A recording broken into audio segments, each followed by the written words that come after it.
네, 안녕하세요, 여러분. 이제 암기장 첫 번째 시간인데, 일단 기본적으로 이 교재를 활용하는 방법에 대해서 먼저 설명을 좀 드리고 시작하도록 하겠습니다. 시작할게요. 이거 설명을 좀 드리고요.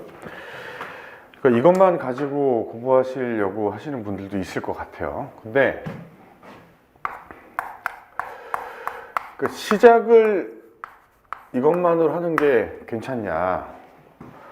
근데 여기 암기장은 핵심적인 논점만 들어있기 때문에 여기 없는 논점들이 있을 수 있어요. 없는 논점들이 있을 수 있습니다. 근데 우리가 사례형 문제만 푸는 게 아니기 때문에 선택형 문제도 봐야 되죠. 시험도 잘 봐야 되기 때문에 시작을 이것만으로 한다면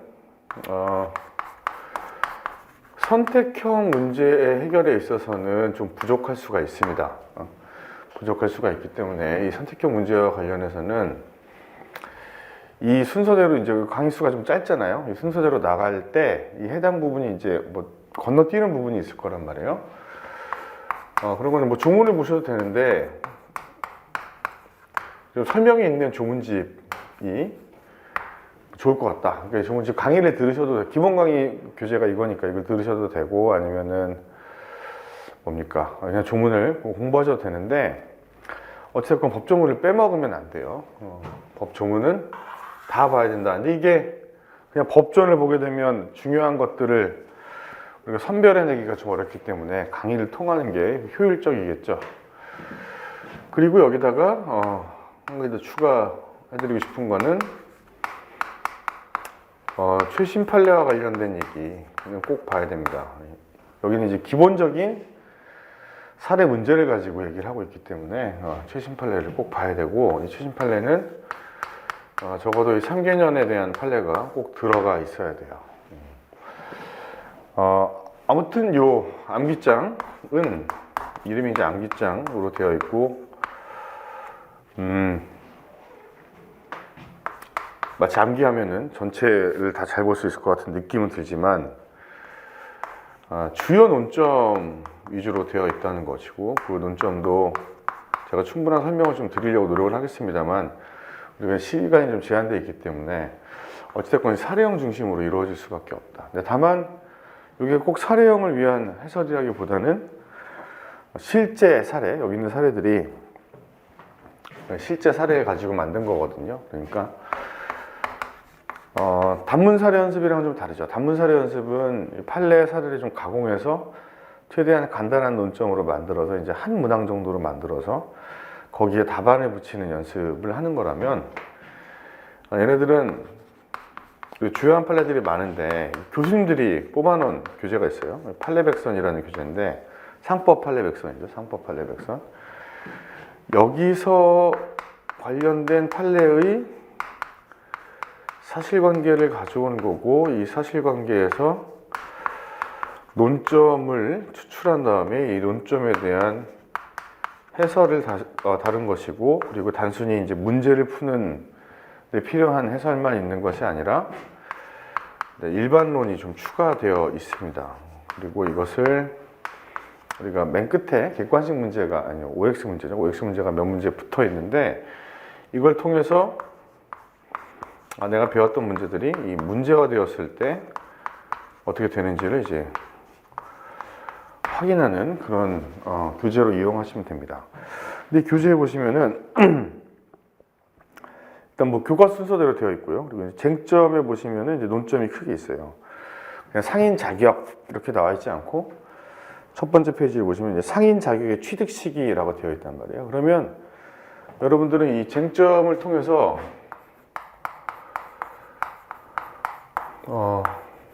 약간은 구체화하는 겁니다. 내가 상인 자격을 어떻게 취득하느냐 뭐 이런 관점보다는 상인 자격의 취득 시기가 언제부터냐 이걸 판단하는 데 필요한 얘기구나. 그리고 오른쪽에 보시면은 그 같은 줄에 개업 준비행위 이렇게 되어 있단 말이에요. 그러면 여기서 이제 키워드가 되겠죠. 중요한 단어가 됩니다. 구체화된 것 중에 핵심적인 단어를 이제 머릿속에 넣어두는 거예요. 개업 준비 행위. 물론 이제 이 암기장이라는 것은 그래도 1회독 정도를 전제로 얘기를 하는 겁니다. 전혀 안 했다는 것이 안 한 분 대상이라기보다는, 그렇죠?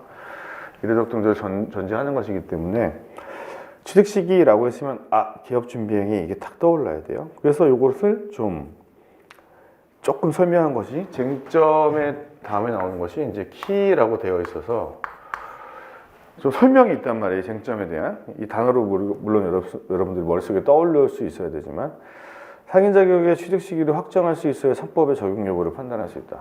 그러니까 얘가 상인 자격을 가지고 있는지를 판단해야 이 사람이 상법의 적용을 받는지를 알 수가 있고 그 최초의 시점이 개업 준비행위니까 그때부터 상법이 적용되는 거구나. 그래서 적어도 개업 준비행위를 하고 있어야 뭐 A와 B 간의 거래행위가 있을 때 그 둘 중에 하나의 상행위가 되니까 일방적 상행위로서 상법이 적용되는 뭐 그런 거구나. 이걸 판단할 수 있단 말이에요.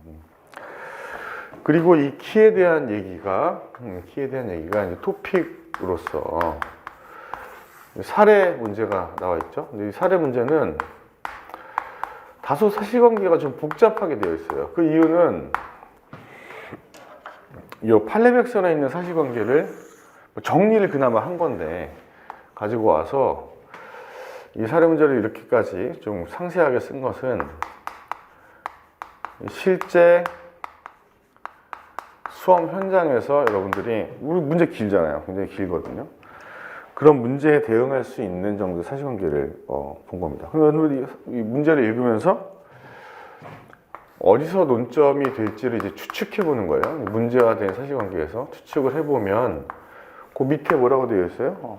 포인트라고 되어 있죠. 그 포인트에서 논점을 집어주는 거예요. 여기서 논점을 여러분들이 어떤 것을 답안지에 담아야 된다 이걸 이제 확정해 주는 거고, 그리고 밑에 보시면 이제 솔루션이라고 있죠. 이 솔루션에서는 이 사실관계를 법리적으로 이해하고 그리고 얘를 어떻게 답안을 구성해야 되는지에 대한 설명이란 말이에요. 여기까지 다 읽어야 돼. 다 읽고 나서 밑에 보면 간단한 목차가 있어요. 그러니까 이것은 일종의 제가 드리는 제안에 불과합니다. 그래서 이런 정도의 문제를 만났을 때 내가 최소한 이 정도 답안을 구성해야겠다. 그러니까 우리가 체계가 있어야 암기가 좀 오래 가기 때문에 내가 이걸 뭘 쓰겠다고 머릿속에 넣으려고 하면은 반드시 그 구조가 되는 목차가 좀 필요해요. 목차에 따라서 이런 걸 넣어야겠고, 이렇게 내가 이제 암기하거나 혹은 이제 문서에 내가 기술할 때 이런 식으로 써야겠구나 라는 걸 판단할 수가 있는 거예요.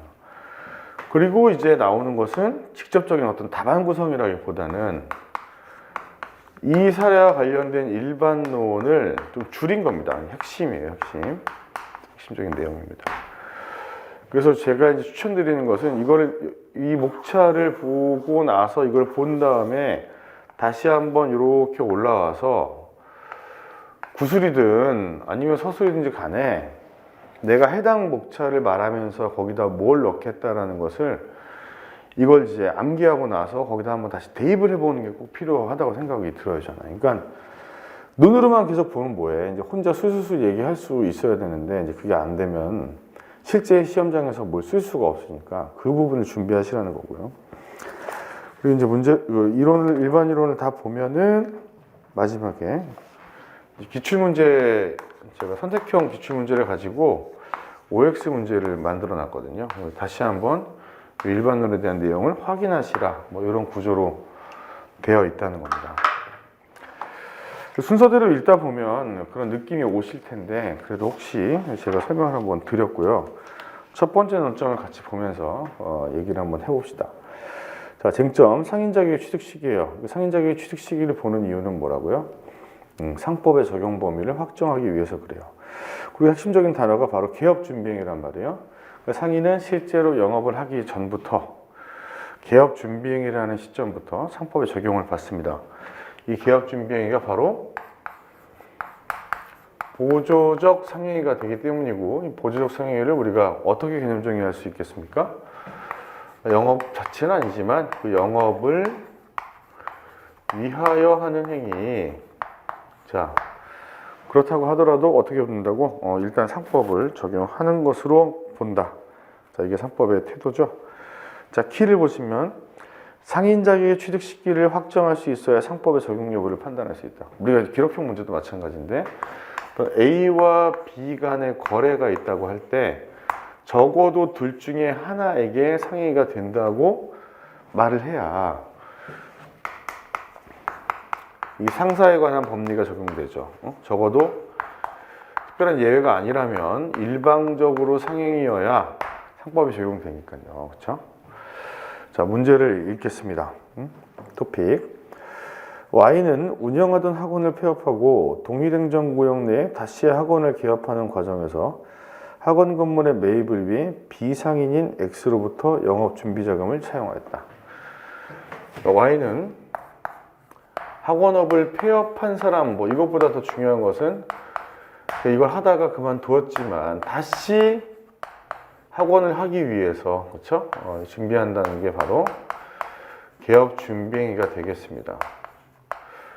하면서 비상인인 누구죠? 이름이 X로부터 영업자금을 들어했다. 얘는 비상인이고요. 그러니까 여기서 발생하는 양자간에 발생하는 이 금전 소비대차 계약은 얘는 비상인이니까 얘한테는 절대 상행위가 안 될 거고 얘한테 상행위가 되는지 여부가 문제인데 지금 사실관계에서 보시는 바와 같이 실제로 영업을 하지 않고 개업 준비를 하는 과정에서도 그렇게 될 가능성이 있단 말이에요. 보조적 상행위가. 자, 그런데 이제 뒤에서 일반이론에서 공부하겠습니다만, 자, 이 사람이 이 개업 준비를 한다는 것은 영업, 여기 이제 핵심적인 단어로 또 나올 거란 말이에요. 의사가 드러나야 돼. 상행이든 보조적 상행이든 영업 의사가 드러나야 되는데 이 사람이 영업 의사가 있는지를 판단하는 것은 원칙적으로 행위의 객관적인 성질에 따르는데, 그렇죠? 이 금전 차용 행위와 같은 것들은 행위의 객관적인 성질상 영업 의사를 인정하기 어렵다고 봐요. 돈을 빌리는 것은. 하지만 그렇다고 하더라도 주관적으로 어떻게 인식 가능한 경우, 주관적으로 인식 가능하다는 것은 설명해서 상대방이 알고 있는 그런 경우를 말합니다. 자, 인식 가능하다면 그때도 영업의사를 인정한다는 것이 판례의 태도예요. 그러니까 얘한테는 일단 안 되니까요. 얘한테 상해가 되는지를 판단해 보려면 이분의 영업의사가 드러나는지를 봐야 되는데 이걸로는 힘드니까 이런 사실이 있는지를 가지고 판단을 해봐야 되는 그런 상황이다. 자, 돈을 빌렸습니다. X는 Y의 설명을 통해 이러한 사정을 알고 있었으나 영업 준비 행위인지 여부를 객관적으로 인식할 수 있는 상황은 아니었다. 자, 이렇게 나온단 말이에요. 우리 시험 문제에. 던져줘. 그런 얘기를. 그러니까 여러분들이 이걸 보면서 일반론을 먼저 써야 되는 거야. 일반론으로서 영업의사는 이것에 따라 판단하는 것이 맞지만 경우에 따라 이게 없다고 하더라도 이런 경우에 인정한다고 보는 것이 판례의 태도이다 라고 얘기하면서 사실관계에서도 금전 소비대차 계약에서 금전 차용행위 같은 것은 객관적으로 영업의사를 인정하기 어렵지만 사례에서 사실관계에서 설명해서 상대방이 이걸 알고 있었으므로 주관적으로 인식 가능한 경우라고 하겠다. 이렇게 적어야 되는 거란 말이에요. 그렇죠? 자, 금원을 대여한 후 5년이 지나 X가 Y에게 변제를 요구하자 Y는 상사소멸시효가 경과했다고 주장한다. Y의 주장은 타당한가? 자, 여러분 이렇게 일방적으로 상행위가 되어야 상사의 법리인 이 상사소멸시효 제도가 적용이 되겠죠. 그러면 여러분들 답안지의 일반론에는 이 상사소멸시효에 대한 얘기가 나와야죠. 그래서 민사시효는 일반적으로 일반 채권의 소멸시효는 10년인데 이런 거 이것도 들어가야 될 겁니다. 일방적으로 상행이기만 해도 상법이 적용되고 그러한 경우에 소멸시효는 5년이다. 그리고 추가적으로 그냥 답안과 관계없는 일반론이 들어간다. 이 정도는 괜찮을 것 같아요. 자, 5년의 시효는 이 상사 채권이 변형된 경우에도 그렇다. 그래서 상사 계약에 대한 뒤에 일반론에 나올 거예요. 채무불이행으로 인한 손배채 그리고 계약 해지로 인한 원상 회복의 경우에도 5년임. 다만 부당이득 반환 청구에 대해서는 긴급한 해결의 필요성이 있냐에 따라 달라짐. 뭐 이런 걸 쓰는 거죠. 그렇죠? 자, 타당합니까, 여러분? 이건 답을 바로 내릴 수 있어야 돼요. 5년이 지났어요. 자, 우리 판단했죠? 주관적으로 영업일사를 인정할 수 있고, 그럼 일방적으로 Y에게 보조적 상행위가 되는 거고, 그런 상사 소멸시효가 적용되는 거면, 특별히 중단정지 사유가 없다면, 오늘은 소멸시효가 완성되니까, 5년이 경과한 후에 이행을 청구하는 것은,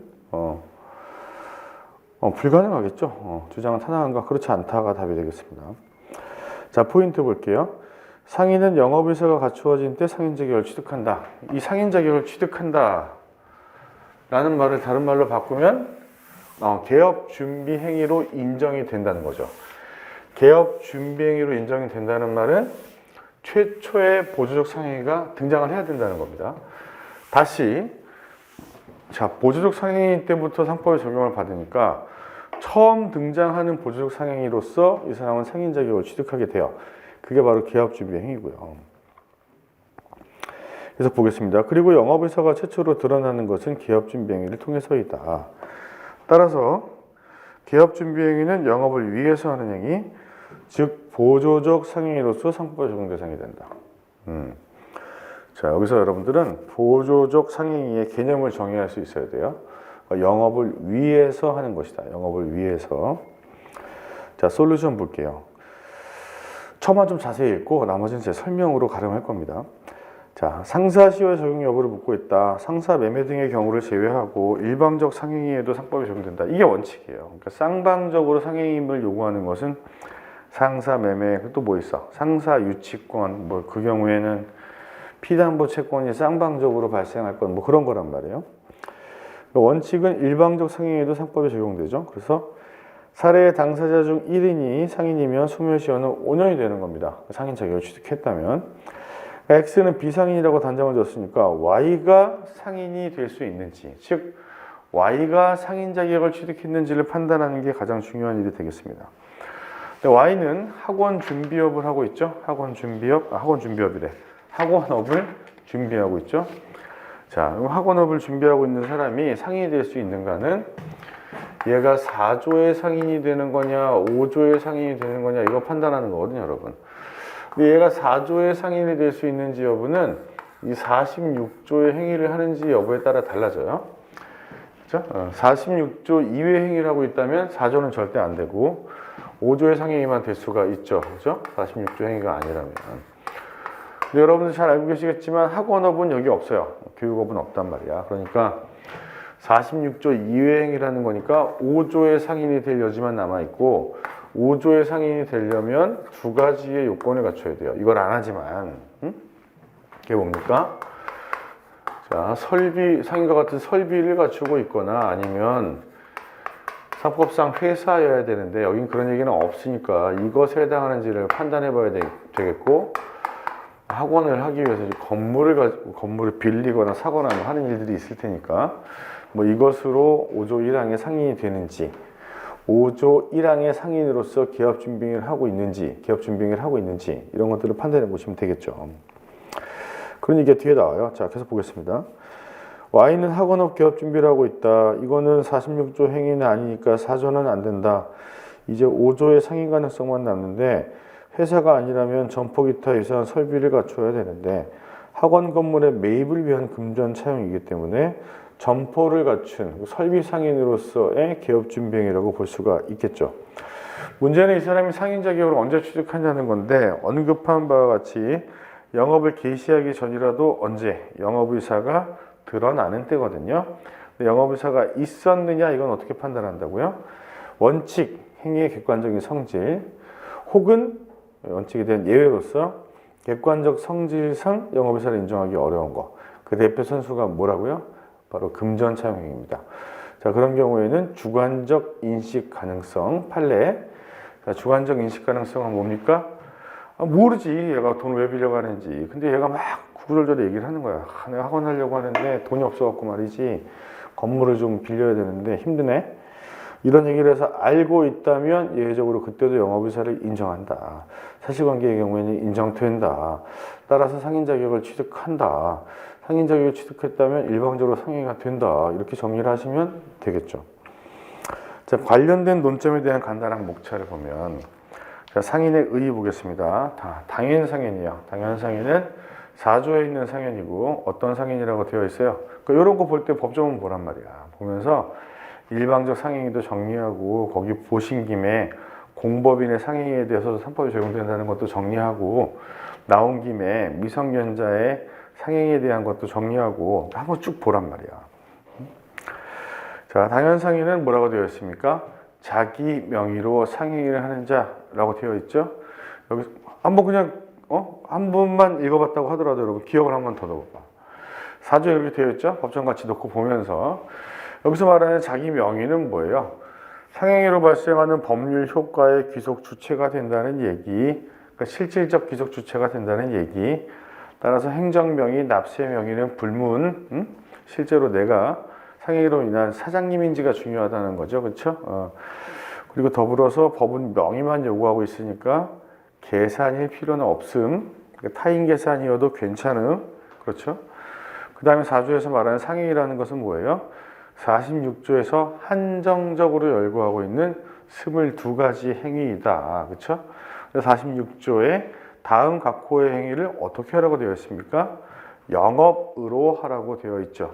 그리고 이문에 뭐라고 되어 있어요? 오로지 임금을 받을 목적으로 노무나 서비스를 제공하는 경우에는 안 된다. 그런 얘기가 나와 있죠. 물건을 제조하거나 노무를 제공하는 경우는 그러지 아니하다. 이렇게 되어 있어요. 기업성, 즉 본문에 있는 영업성과 기업성을 논해야 되죠. 그죠? 여기서 말한 영업성은 뭐예요? 영리성, 계속성, 그리고 영업의사인데 이때 영업의사가 중요하게 작동하는 이유는 뭡니까? 보조적 상행위도 다 똑같이 적용된단 말이야. 그러면 이 보조적 상행위에서 영업의사가 처음 등장하는 것은 언제라고? 바로 개업 준비행위가 됩니다. 그렇죠? 그렇기 때문에 이 영업의사로서 상인 자격의 취득 시기를 판단할 수가 있는 거죠. 그렇죠?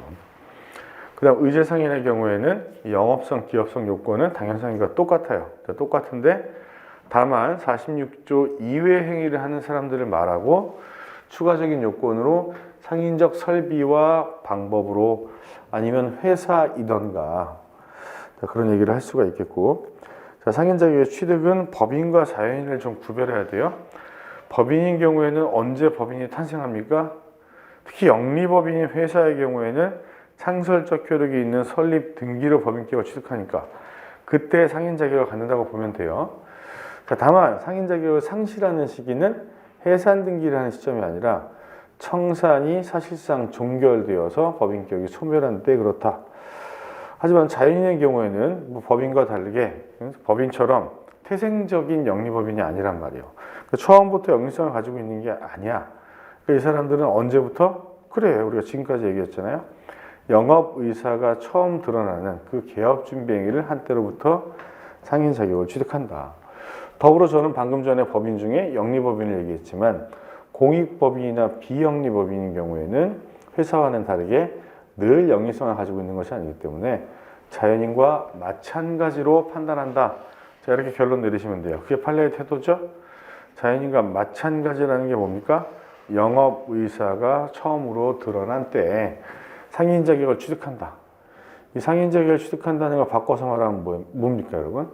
처음으로 상법에 적용되는 그런 시점이다. 자, 다음 3번 상행위입니다. 자, 상행위의 의의는 뭡니까, 여러분? 당연 상행위 하는 거 기본적 상행위. 그렇죠? 그리고 기본적 상행위 이외의 행위를 하지만 상인 자격을 인정받는 사람들이 하는 것을 준상행위라고 불렀잖아요. 그게 나번의 반가로 1번, 반가로 2번이고 반가로 3번은 이런 당연상인과 그리고 또 누굽니까? 의제상인이 그 영업을 위해서 하는 주변의 행위들, 정육점을 하는데 고기를 떼우기 위해서 돈을 빌린다거나 직원을 고용한다거나 점포를 임차한다거나 그런 행위들입니다. 영업을 위해서 하는 거. 그런 이 영업을 위해서 하는 보조상행위가 처음으로 등장하는 시기가 언제라고? 바로 개업 준비 행위가 되겠습니다. 자, 일반론을 볼까요? 일반론. 자, 03페이지로 넘어오셔서 자, 상인의 의의는 두 개입니다. 근데 첫 번째 줄에 이걸 꼭 줄쳐 놓으셔야겠죠? 실질적 귀속 주체에 말한다. 자, 법률에서 말하는 명의는 권리 의무에 적용을 받는, 권리 의무가 딱 꽂히는 그 사람을 말하는 거예요. 여기서 말하는 게, 야, 그거 네 명이야? 네 차 그거 네 명이냐? 할 때 그 명의가 아닙니다.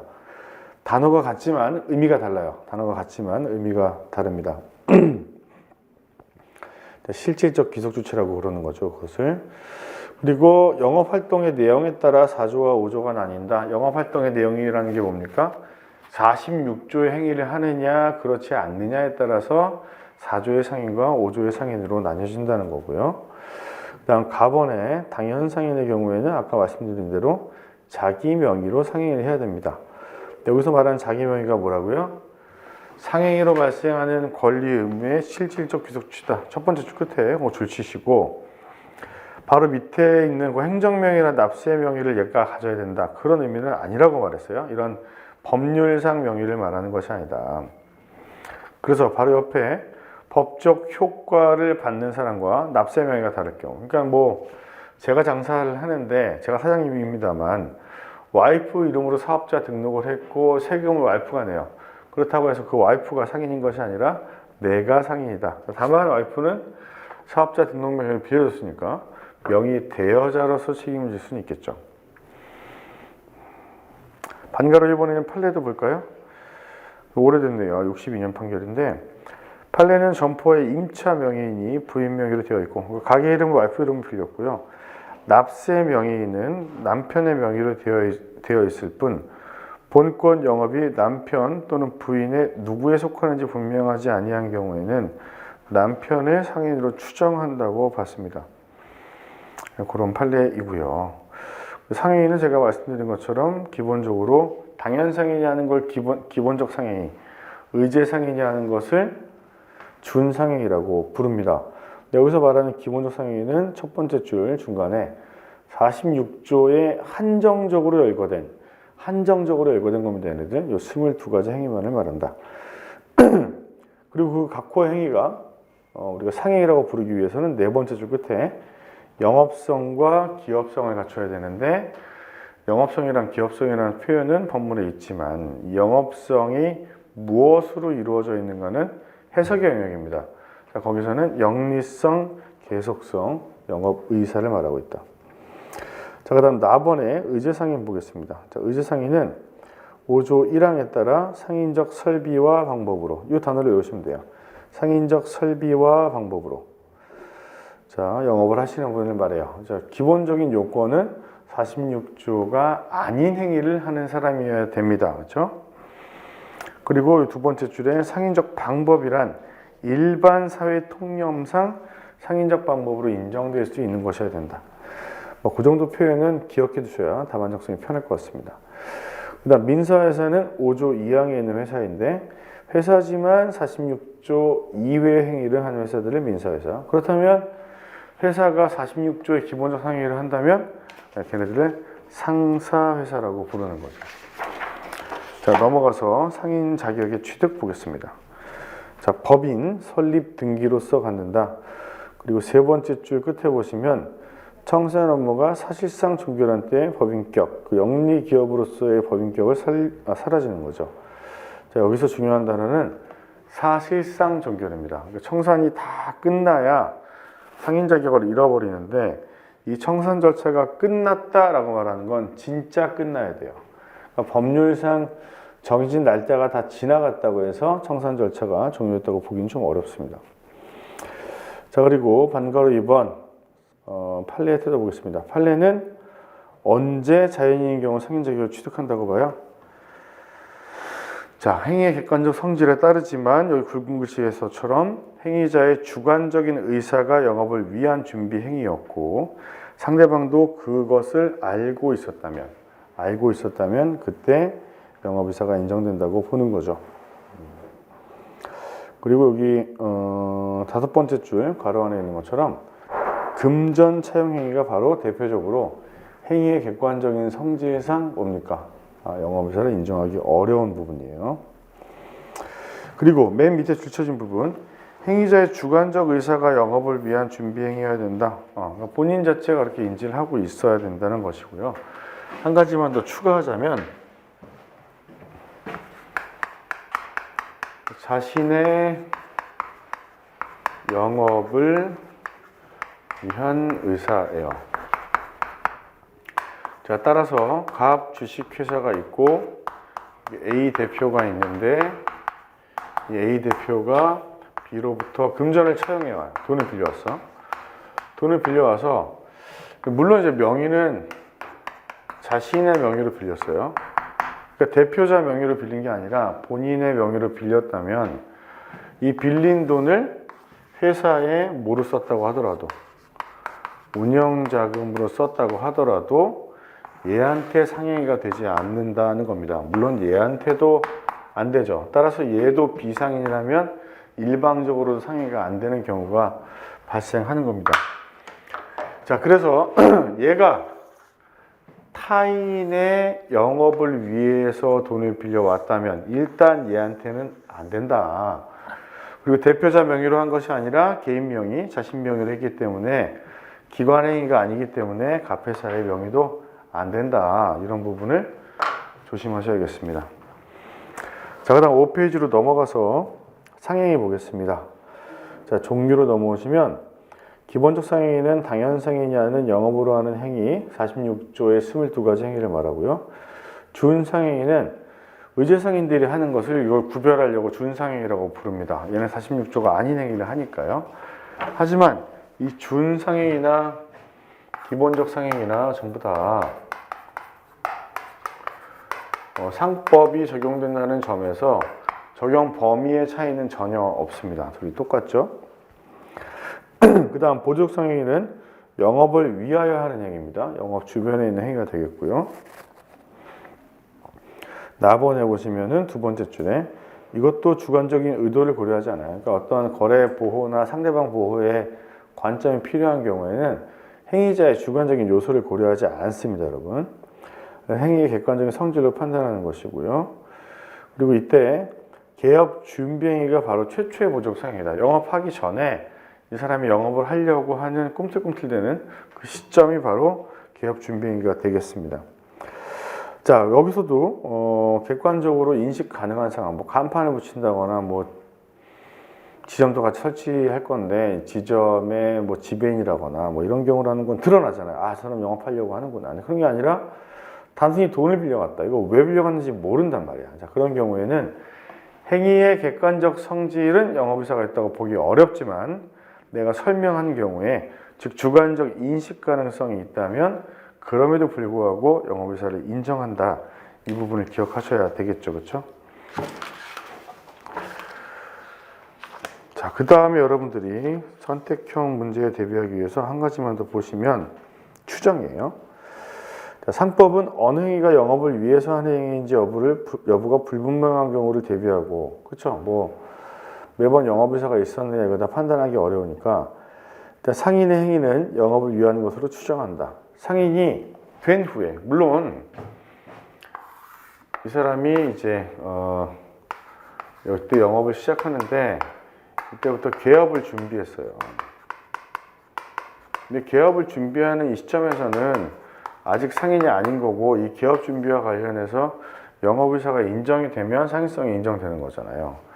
하지만 상인 자격을 뭐 이때 취득했다고 한다면 이 취득한 이후에는 그러니까 이미 상인이 된 이후에 이 사람이 어떤 행위를 한다면 이 행위 자체는 전부 다 영업을 위하여 하는 것으로 추정합니다. 영업을 위해서 하는 것으로 추정한다는 얘기는 뭐로 보겠다는 거예요? 보조적 상행위로 보고 상법을 적용한다는 것인데 이 영업을 위해서 하는지 여부에 대해서 추정적 효력만 인정하고 있기 때문에 자, 이걸 부정하는 경우, 반증을 통해서 부정하는 경우에는 뭡니까? 상법에 적용되지 않는다는 것, 이걸 조심하셔야 돼요. 그러니까 상인인 상태에서 무언가를 한다면 뭡니까? 영업을 위한 것으로 추정하고 상법에 적용을 받는다. 자, 기출문제 OX 보시면은 학원을 설립하고자 하는 갑은 13년 4월 1일 영업준비 자금으로 사용하기 위하여 상인이 아닌 을로부터 1억 원을 빌렸다. 자, 일단 을에게는 상해가 안 되고요. 자, 을은 운영할 것이라는 점을 알지 못하였고 주관적 인식 가능성도 없네요. 그리고 객관적 징표도 없었다. 그렇다면 이 자금 차용 행위에 대해서는 갑과 을 모두에게 상해가 안 되는 것. 10년짜리 채권이겠네요. 한편 자신의 소유 X 건물에서 학원을 운영하던 병은 갑이 운영하고자 한다는 사실을 알고 13년 5월 3일 갑에게 X 건물과 학원 시설을 매도하였다. 이 매매 계약에서는 병에게도 상해가 되고 그 다음에 누굽니까? 갑에게도 상해가 되는 거예요. 그리고 갑은 실제 학원에서 건물을 운영하고 있어요. 근데 갑이 자기의 정명의로 사업자 등록을 하였다면 상인으로 인정되는 자는 갑이 아니라 정이다. 아니죠. 정이 아니라 갑이다.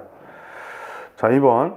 어떠한 자가 자기 명의로 상인을 함으로써 상인 자격을 취득하고자 준비행위를 하는 것이 아니라 다른 상인의 영업을 위한 준비행위를 하는 것에 불과하다면, 자, 바로 이 사례를 말하는 거죠.